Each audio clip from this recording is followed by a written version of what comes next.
शराबबंदी पर आप पब्लिक सवाल पूछ रही है, शराबबंदी के ऊपर क्या कहना चाहती हैं आप? शराबबंदी पे जी,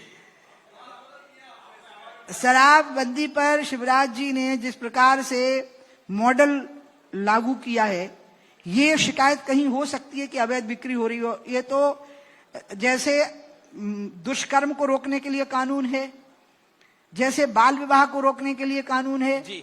एसटी एससी पर एट्रोसिटीज को रोकने के लिए कानून है, लेकिन फिर भी ये घटनाएं घट जाती हैं क्योंकि समाज धीरे धीरे जागृत होता है और अपने आप आज लड़कियों के प्रोटेक्शन के लिए लोग लग गए हैं, अपने घर में बेटियों के आने पर प्रसन्नता दिखाते हैं।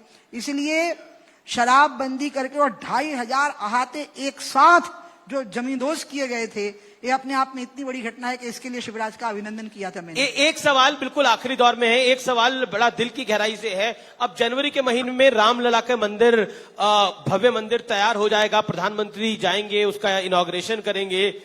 जब ये राम मंदिर बन रहा है और जब बन के तैयार होगा तो आप कैसा महसूस करेंगे? मुझे ये तो है कि आप अच्छा महसूस करेंगी, लेकिन कहना क्या चाहेंगी, क्योंकि आपने उस आंदोलन में बड़ा भाग लिया। आपको एक बात बता दूं जी, जिस दिन बाबरी ढांचा गिरा, मैं उसको मस्जिद नहीं कहूंगी क्योंकि वहां नमाज नहीं पढ़ी जाती थी, जिस दिन वो ढांचा गिरा उस दिन के बाद किसी माई के लाल में हिम्मत नहीं थी कि वो वहां दोबारा मस्जिद बना पाता। वहां मंदिर ही बनना था और कुछ नहीं बना। वो मुझे तो उसी दिन से पता था कि मंदिर ही बनेगा। भाई यह कि रामलला कुछ दिनों टपरा में बैठे रहेंगे, तो मोदी जी ने हिम्मत दिखा दी, रामलला टपरे से बाहर आ गए, अब मंदिर बन गया। अच्छा, आपको यकीन था कि मंदिर बन जाएगा ये जरूर? हाँ, शुरू से यकीन था। मुझे यह भी यकीन है कि एसटी एससी और ओबीसी को आरक्षण मिलेगा। ये पारे जरूर हो गया है, लेकिन ये लागू तभी होगा जब उसमें ओबीसी को आरक्षण मिलेगा। और काशी विश्वनाथ पर जो विवाद चल रहा है, अयोध्या, मथुरा, काशी, तीनों का समाधान निकालना पड़ेगा। मैं 91 में पार्लियामेंट के अंदर बोल चुकी हूँ। जब पूजा स्थली विधेयक आया तो पार्टी ने मुझे ही वक्ता बनाया था। संयोग से देखिए, ये महिला आरक्षण पे भी मैं ही पार्टी की वक्ता थी पहली, और इसमें भी मैं ही पहली थी। तब भी मैंने यही कहा था कि आप 3 को बाहर निकाल दो, अयोध्या को, मथुरा को और काशी को, तो हमेशा के लिए शांति बनी रहेगी।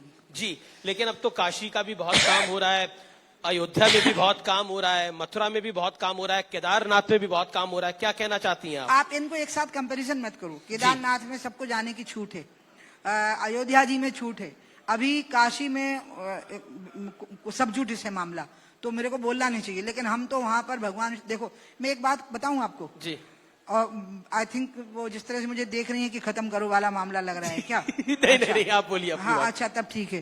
तो मैं चाहती भी हूँ हम खत्म करें। मैं आपको एक बात बताऊं, मैं हिंदू हूं और मैं बहुत ही निष्ठावान हिंदू हूं। मैं अयोध्या वाली हिंदू हूं और मैं अयोध्या, मथुरा, काशी के लिए जान दे सकती हूँ। ठीक है, अब आप आ जाओ दूसरी, एक मिनट, अब आप आ जाओ दूसरी बात पर। मैं मानती हूं कि मुस्लिम एक धर्म है, ईसाई एक धर्म है। मैं मानती हूं कि बाइबल एक पवित्र ग्रंथ है, कुरान एक पवित्र ग्रंथ है। मैं मानती हूं कि हजरत मोहम्मद और ईसा ये देवदूत हैं, मतलब पैगंबर हैं। मैं मानती हूं कि कुरान और बाइबल पवित्र ग्रंथ हैं। मैं मानती हूं कि वेटिकन सिटी और मक्का मदीना पवित्र स्थान है। तो मैं चाहती हूं कि मुसलमान और ईसाई भी ये माने कि अयोध्या, मथुरा, काशी मेरे पवित्र स्थान है, गीता और वेद मेरे पवित्र ग्रंथ हैं और राम, कृष्ण और शिव मेरे आराध्य हैं। एक आरोप